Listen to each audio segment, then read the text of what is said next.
कामाय मह्यम् कामेश्वरो मयि। नारायण नारायण नारायण नारायण।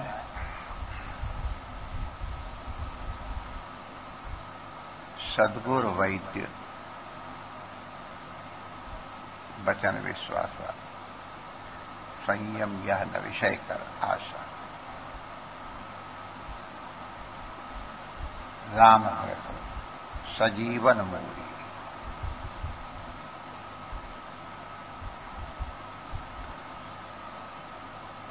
भगवान रघुनाथ की, भगवान यदुनाथ की, भगवान कैलाशनाथ की,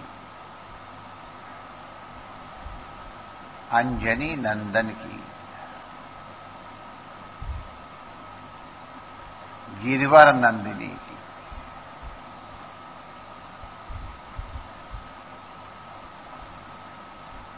इनकी भक्ति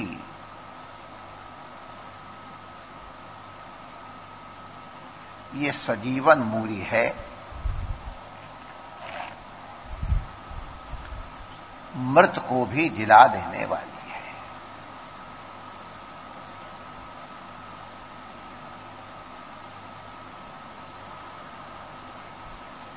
इस सजीवन मूरी का किस प्रकार से सेवन करना है,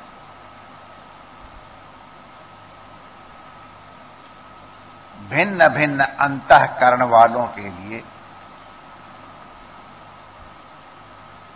इसका ज्ञान अनुभवी वैद्य अर्थात सद्गुरु है।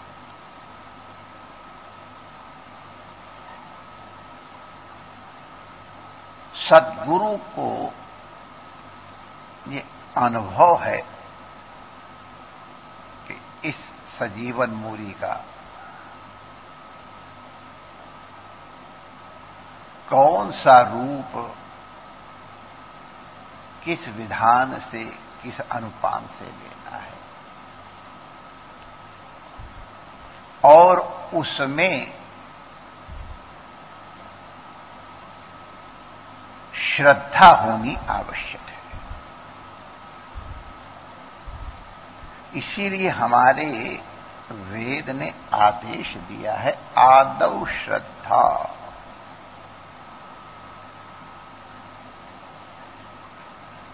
प्रत्येक सफलता के लिए, प्रत्येक इष्ट सिद्धि के लिए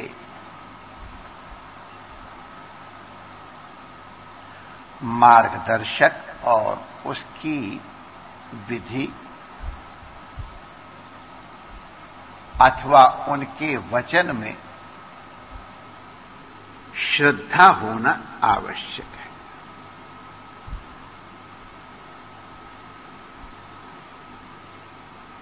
श्रद्धा के बिना न कोई औषधि काम करती है और न कोई मंत्र पूर्ण फल प्रदान कर पाता है। इसीलिए शास्त्रों में और महापुरुषों ने बार बार सद्गुरु की महिमा का उल्लेख किया है। सद्गुरु की महिमा के उल्लेख का तात्पर्य सद्गुरु की महिमा को उजागर करना नहीं है। वो तो अपने आप उजागर है, और ना भी उजागर हो तो सद्गुरु को कोई आपत्ति नहीं है, बल्कि इष्ट ही है कि ना उजागर हो तो शांति से रहेगा। वरना बस गुरु जी 2 मिनट का टाइम चाहिए। लेकिन ये भी भगवत सेवा है। इस दृष्टि से महापुरुष इस उत्तरदायित्व का निर्वाह करते हैं। एक अपनी गुरु के प्रति कृतज्ञता की निवृत्ति के लिए। जैसे पितृऋण में आता है, जिन पितरों ने हमको अपने वंश में जन्म दिया है, उसकी वंश की उत्तम संतान के द्वारा अभिवृद्धि की जाए, ये उत्तरदायित्व है उस वंश में उत्पन्न होने वाले प्रत्येक के। उसी प्रकार सद्गुरुदेव भगवान का अनुग्रह प्राप्त होने के अनंतर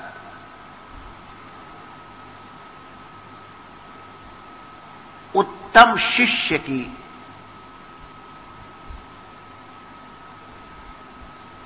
सृष्टि करके शिष्य अपने सद्गुरु से उत्तमन होता है। तो इसलिए सद्गुरु की महिमा का कोई विशेष तात्पर्य सद्गुरु के लिए नहीं है।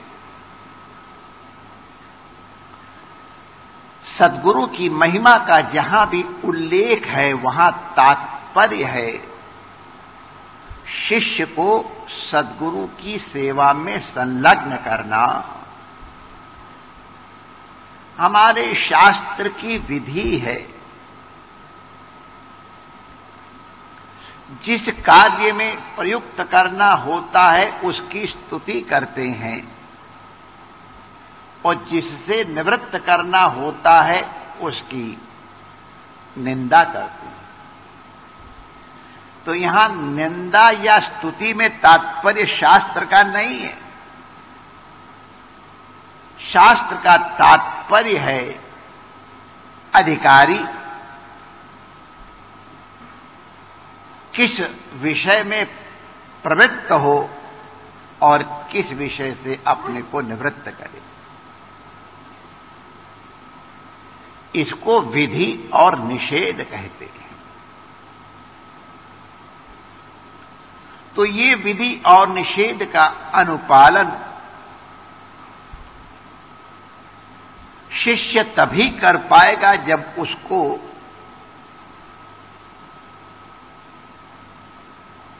गुरु वचनों पे श्रद्धा हो।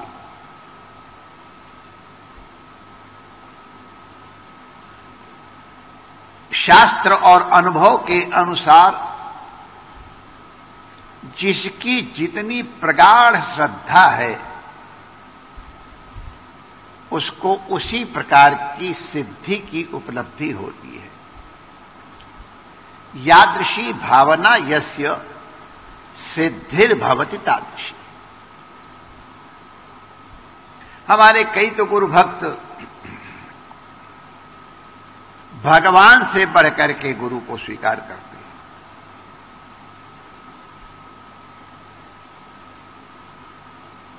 हमारी भक्तमती राबिया भगवती कहती हैं कि राम को मैं विसार दूंगी लेकिन गुरु को विसार नहीं सकती। यहां तात्पर्य विसारने के लिए नहीं है, यहां तात्पर्य गुरु में अद्वितीय श्रद्धा से है।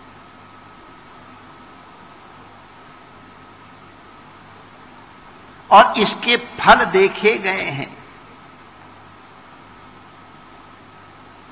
जब तक पूर्ण श्रद्धा नहीं होती है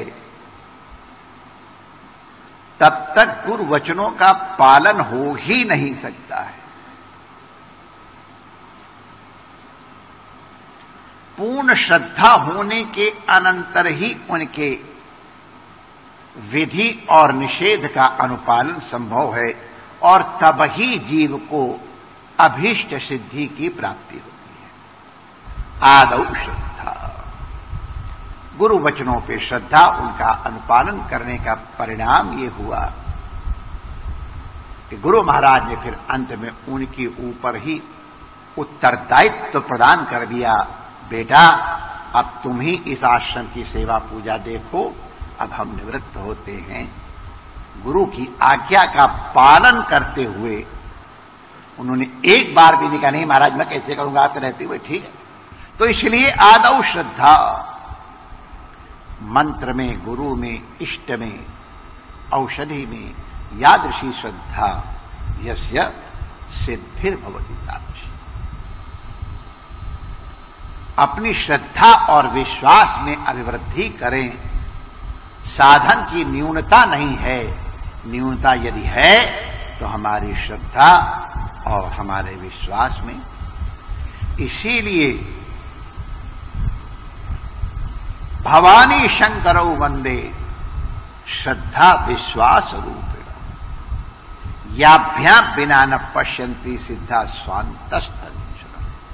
अंदर में रहते हुए भगवान को भी नहीं देख पाते हैं बिना ऋतुमती श्रद्धा और पुरुष के संयोग के। तब ज्ञान गजानन की उत्पत्ति होती है, विवेक उत्पन्न होता है। तो फिर ज्ञान होने के बाद वैराग्य अपने आप होता है। ज्ञान वैराग्य का परम फल यही है कि अपने स्वरूप की अवाप्ति हो जाती है। परमात्मा आप सबका मंगल करे। सभी महापुरुषों के चरणों में वंदन करते हैं।